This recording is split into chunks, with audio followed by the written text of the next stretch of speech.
ऐ लड़कियों, इन 3 बातों पर अमल करो। कभी किसी नामहरम से वास्ता पड़े तो अपनी हदूद का ख्याल रखना। किसी नामहरम की बातों, बेतकल्लुफी और हंसी मजाक में आकर हद पार ना कर जाना। नामहरम के साथ मामलात में भूल ना जाना कि जिस दीन से ताल्लुक है उस दीन ने लड़की और औरत को जो अजमत दी है, उसे किसी नामहरम को खुश करने और उससे दोस्ती रखने में पामाल ना कर देना।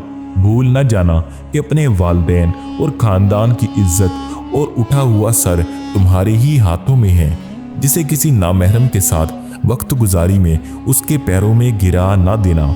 सुनो लड़कियों, किसी नामहरम से मैल मुलाकात और बातचीत के मौके पर अपनी पाकीज़गी और दोशीज़गी का वकार संभाल रखना।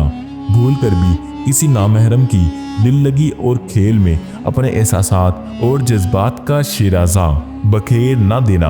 अपने ख्याल, अल्फाज, निगाह को पाकीज़ा रखना। ख्याल रखना कि जो इंतहाई राज़ो न्याज हैं वो सिर्फ महरम की अमानत हैं। उन्हें किसी नामहरम के चस्के के लिए उसके हाथों उड़ा ना देना। सुनो लड़कियों, खुद को अपने ईमान, अपनी तालीम और तरबियत के सांचे में ढाले रखना कि किसी नामहरम से सामना होने पर उसका सर झुका हो और अपना उठाए रखना।